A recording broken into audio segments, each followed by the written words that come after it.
You've seen it before. The person who speaks less yet no one interrupts them. The one who doesn't chase attention yet somehow controls the room. Their time isn't negotiated. Their boundaries aren't tested. And no one treats them like an option. So what do they have that you don't? It's not intelligence. It's not money. It's not status. It's something far more uncomfortable to admit. They don't need to be liked. Because every time you laugh off disrespect, every time you tolerate what irritates you, every time you stay quiet, just to keep the peace, you're not being easygoing. You're teaching people exactly how little it costs to ignore you. And once people learn there are no consequences, they stop measuring your value.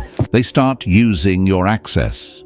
I'm going to show you something most people will never admit out loud. I will break down the psychological code that separates those who command respect from those who beg for approval. I will make you see why chasing likability quietly destroys your authority and how to reverse it without becoming someone you don't recognize. If you're ready to stop being tolerated and start being taken seriously, make sure you like, subscribe, and turn on notifications, because what comes next will change how people see you permanently. Now, let's dissect the hidden weakness behind being liked and why it's costing you more than you think. You don't lose respect in one dramatic moment. You lose it in small, quiet permissions. The extra laugh when something felt off. The "it's fine" when it wasn't. The silence when someone crossed a line, just slightly enough to test you. And here's the part most people refuse to see. You weren't being kind in those moments. You were being readable. And readability is what makes you controllable. People don't consciously decide to disrespect you. They calculate you. Subtly, instinctively. They watch how you react under pressure, how quickly you smooth over tension, how willing you are to absorb discomfort just to keep the interaction pleasant. And the moment they realize your need to be liked is stronger than your need to be respected, the frame shifts. Not loudly, not aggressively, just enough to change how they treat your time, your words, your presence. You become predictable, and once you're predictable, you become safe to ignore. Think about the last time someone dismissed you. Not openly, just a slight interruption, a delayed reply, a last-minute cancellation with no real apology. In the old pattern you adjust. No worries, all good. You make it easier for them. You remove friction. In the disciplined version, nothing dramatic happens. You don't argue. You don't complain. You simply stop rewarding the behavior. Your energy withdraws. Your availability shifts. No explanation. Just a quiet recalibration. And suddenly, they notice. Here's the mechanism humans value: what feels scarce, and respect what feels costly to lose. When your reactions are always accommodating, your presence feels unlimited, and anything unlimited is eventually taken for granted. But the moment your responses become less predictable, less accessible, more selective, something changes. People hesitate, they measure, they think twice before testing you again. Not because you became aggressive, but because you became less easy to read. This is where most people get it wrong. They think respect is earned through being agreeable, helpful, easy to deal with. But those traits, when overextended, signal compliance, not strength. And compliance invites pressure. The more you try to maintain harmony at all costs, the more others unconsciously raise the cost for you. That's the paradox. The harder you chase approval, the more disposable you become. There's a reason the people you respect the most don't explain themselves often. It's not arrogance, it's control. They don't rush to fix every misunderstanding. They don't dilute their position just to stay liked. They allow tension to exist. And in that tension, their value becomes harder to access, harder to define, harder to replace. Truth is simple.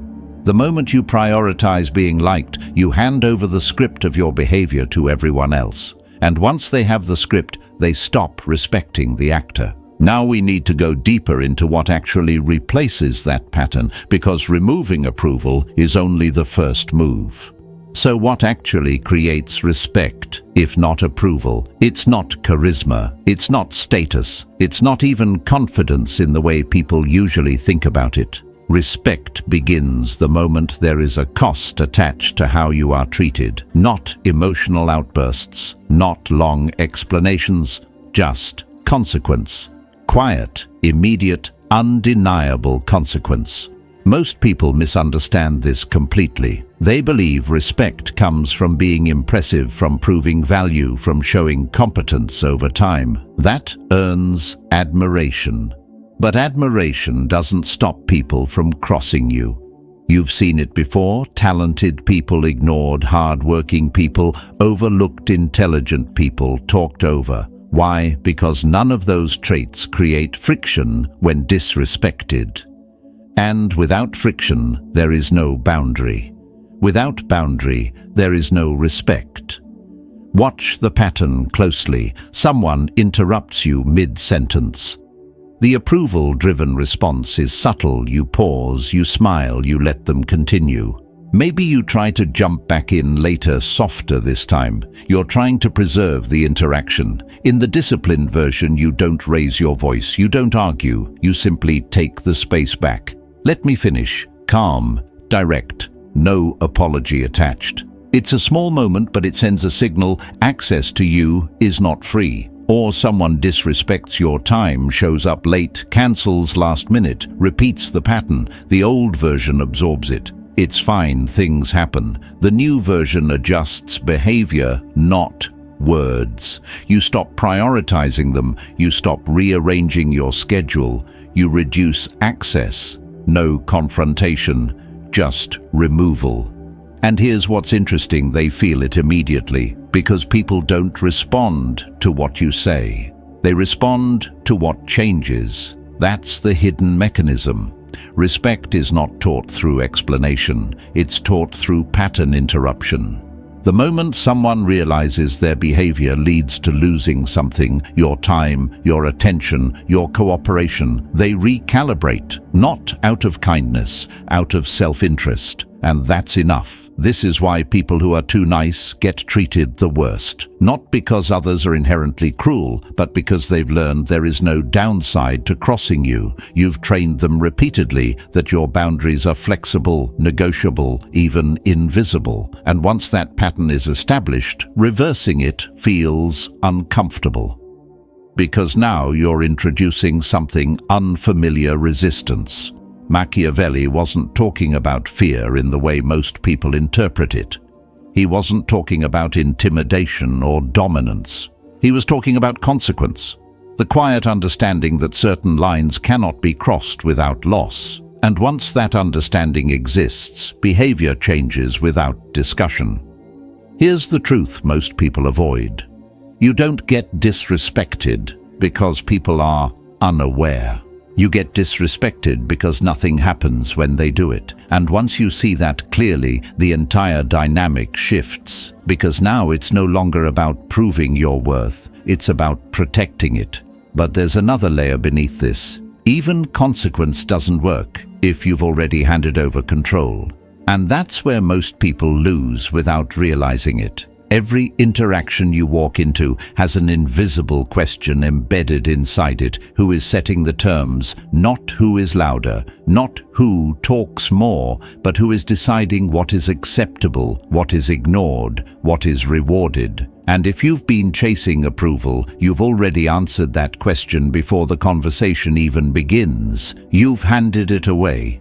Control doesn't disappear in obvious ways. It slips quietly. Every time you adjust your tone to avoid disapproval, every time you filter your opinion to match the room, every time you say yes while something inside you says no. You think you're maintaining harmony, but what you're actually doing is transferring authority. You are allowing someone else's reaction to dictate your behavior. And once that pattern sets in, it doesn't stay in one interaction, it spreads across every area of your life.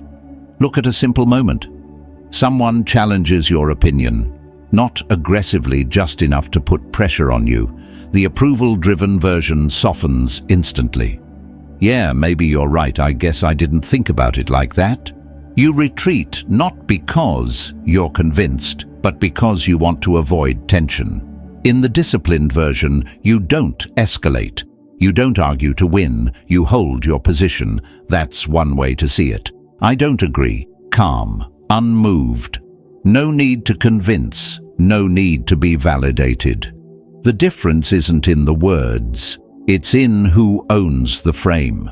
Because control isn't about dominating others. It's about not being dominated by their perception of you. The moment your actions start revolving around how someone might react, you are no longer in control of your own behavior. You are responding, not deciding. And response is always weaker than intention. This is why approval is so dangerous. It disguises itself as connection, but it functions as leverage. The more you need someone to like you, the more they can shape what you say, what you tolerate, what you become. You begin to edit yourself in real time. You shrink certain parts, exaggerate. Others smooth out anything that might create friction. Over time, you stop being a consistent person. You become a reflection of whoever you're dealing with. And people sense that. Not consciously, but instinctively. Inconsistency signals instability. Instability signals lack of authority. And lack of authority invites control. Now compare that to someone who doesn't need approval. They don't perform. They don't adapt beyond what's necessary. They don't overcorrect when tension appears. Their behavior stays aligned with their internal standard, not external reactions. And because of that, every interaction they enter feels grounded, predictable in principle, but not in reaction. That's where the power comes from. Here's the shift. When you stop asking, how will they react to this, and start asking, what do I stand by here, everything becomes clearer. Decisions become faster. Communication becomes cleaner, and most importantly, your presence becomes harder to move. Truth is simple. The one who needs the interaction less controls it more, but there's a deeper layer most people ignore, because even when you understand control something inside, you still pulls you back toward approval. And that pull isn't logical, it's chemical. The need for approval isn't just a habit. It's a dependency wired into your system, and like any dependency, it rewards you just enough to keep you hooked while quietly draining your leverage. Every compliment, every nod of validation, every small signal that you're accepted, it gives you a hit, subtle but powerful. And over time, you start organizing your behavior around chasing that feeling without even realizing it. This is where people lose control in ways they can't see. Because now your decisions are no longer based on clarity or principle, they're based on what will maintain that flow of approval. You start saying yes, not because it makes sense, but because it keeps the interaction smooth. You overlook disrespect because confronting it might disrupt the connection. You tolerate imbalance because losing the relationship feels worse than losing your position within it. Watch how this plays out. Someone gives you praise, calls you reliable, easy to work with, understanding. It feels good. So you lean into it. You become more available, more flexible, more accommodating. And slowly, without any direct agreement, your role shifts. You're no longer equal in the dynamic. You're the one who adjusts, the one who absorbs, the one who keeps things easy. And once that identity is set, people don't question it, they build on it. Now compare that to someone who isn't dependent on that feedback. They can receive validation without needing it. So it doesn't shape their behavior. If something feels off, they address it. If a line is crossed, they correct it. They don't trade clarity for comfort. And because of that, their position stays intact. Not because they demand respect verbally, but because they never compromise it internally. Here's the mechanism most people miss. Validation is cheap to give and expensive to rely on. Anyone can tell you what you want to hear. It costs them nothing. But once your sense of stability depends on hearing it, they gain influence over you, not by force, by access. And access is always where control begins. Think about how people use this often without even intending to. A little praise to get you to stay longer. A small compliment to soften your boundaries. A moment of appreciation right before asking for more. It's not always manipulation, but the effect is the same. Your behavior becomes easier to steer. Now look at the opposite pattern. Someone who doesn't respond to praise by over-giving. Someone who doesn't chase reassurance when it's absent. Their behavior stays consistent whether they're validated or not. That consistency creates something rare: stability.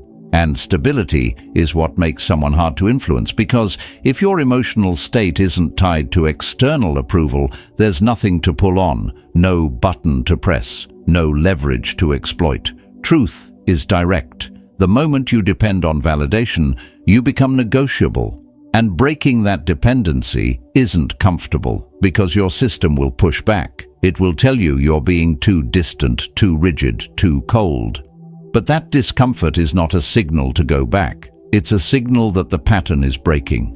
Now we move into what happens when you actually detach from that need, because the shift doesn't just change how you feel, it changes how the world responds to you. When you remove the need for approval, something subtle but irreversible happens. You stop negotiating your own position. And the moment that happens, the entire dynamic around you begins to rearrange. Not because you announced a change, but because your behavior no longer bends in the same predictable ways. People can feel it before they understand it.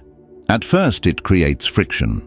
The same people who were comfortable with your flexibility will test you again almost instinctively. They'll interrupt, delay, dismiss, just enough to see if the old version is still there. And this is where most people relapse. They feel the tension, the discomfort of being perceived differently, and they soften again to restore familiarity. But if you hold your position calmly without overreaction, something shifts. The test fails.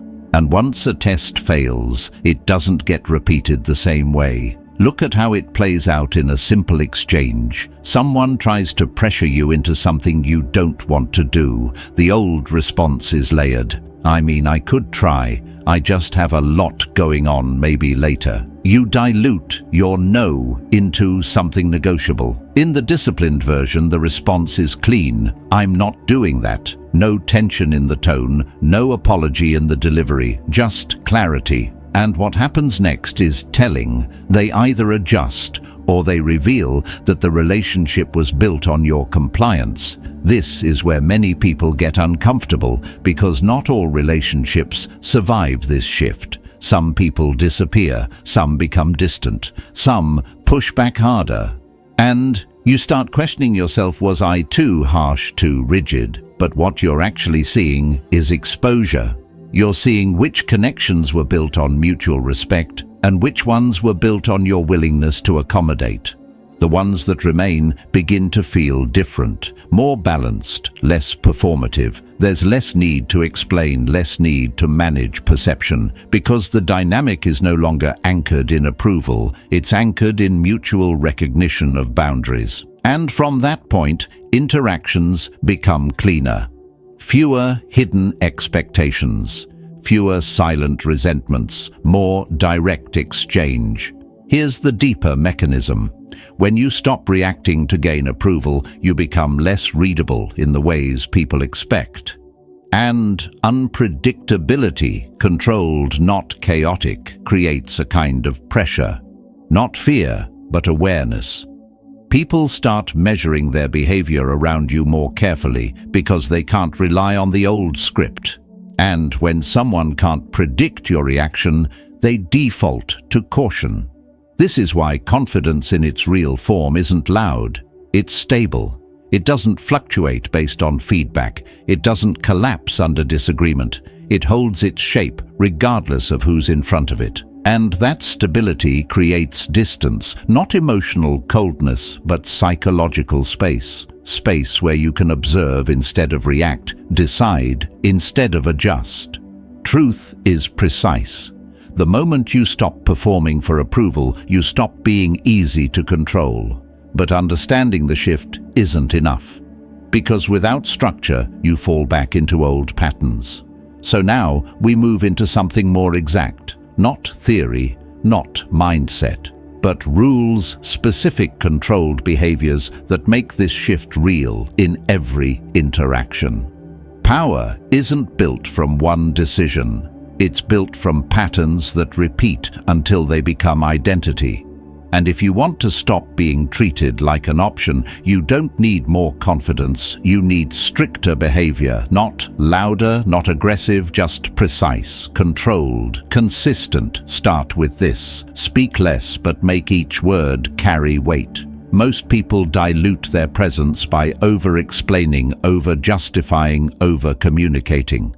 They rush to fill silence because silence feels uncomfortable. But silence, when held correctly, creates pressure. It forces others to reveal more, to adjust, to step into your frame. So the next time someone questions your decision, don't launch into a defense. Let the question sit. Then answer briefly, without elaboration. That's what I've decided. No justification, no invitation for negotiation. You'll notice something immediately. The conversation changes direction. Next, remove the instinct to chase, not just in relationships, but in attention validation response. If someone pulls back, the old pattern leans forward, double texts, explanations, attempts to fix the shift. The disciplined pattern does nothing. You match energy, not out of strategy, but out of self-respect. If they engage, you engage. If they withdraw, you redirect your focus. No drama, no pursuit. And in that absence of chasing, you create something rare, non-dependence. People feel it, and they respond to it. Then comes composure under pressure. When someone provokes you, interrupts you, challenges you emotionally, they're not just expressing something, they're testing influence. If your reaction spikes anger, defensiveness, urgency, they've found a lever. But if your response stays steady, almost indifferent, you remove the lever entirely. Imagine someone throws a subtle insult. The old response explains, defends, tries to correct perception. The disciplined response pauses, looks, and moves on. Or answers lightly, without emotional investment. The message is clear: this doesn't move me. Unpredictability follows. Not chaos, not inconsistency, but selective variation. Sometimes you're available, sometimes you're not. Sometimes you engage deeply. Sometimes you stay distant. There is no fixed pattern for others to exploit. And when people can't map your reactions, they stop trying to control them. They start adapting instead. Then enforce boundaries quickly, quietly. No warnings repeated 3 times. No long conversations about respect. If a line is crossed, access changes immediately. You don't argue about it. You don't explain it. You implement it. Because boundaries only exist when they are felt, not when they are spoken. And finally, understand scarcity. Your time, your attention, your energy, these are not unlimited resources. When you give them freely to everyone, they lose value. When you distribute them selectively, they gain weight. You don't need to become distant or cold, just less available, more intentional. You show up where it matters and you withdraw where it doesn't. And over time, people adjust. They begin to treat your presence as something earned, not assumed. This is the structure. Not complicated, but not easy either, because it requires you to tolerate discomfort, silence, misunderstanding, even temporary rejection. But on the other side of that discomfort is something most people never experience: stability, clarity, control. Truth is final. Respect is not something you ask for. It's something your behavior makes unavoidable. This is the moment most people avoid seeing. You were never disrespected by accident. You allowed it to become easy. Think about the next time someone cuts you off mid-sentence, or when someone questions your decision and you feel that immediate pull to explain, to justify, to fix how they see you. That tension in your chest is the habit, the urge to react, to defend, to regain approval. And if you follow it, nothing changes. You stay readable, you stay controllable. But if you hold it just for a second longer than usual, something shifts. You don't rush, you don't explain, you stay still. And in that stillness they adjust, they fill the silence. They second-guess their tone, they recalibrate their behavior. Not because you forced it, but because you didn't give them anything to control. That's the shift. From reaction to self-command, from impulse to discipline, from noise to clarity. You stop trying to manage perception and start controlling your position. If you've seen it, clearly subscribe and drop this in the comments. Silent strength, because once you stop needing to be liked, you stop being easy to move.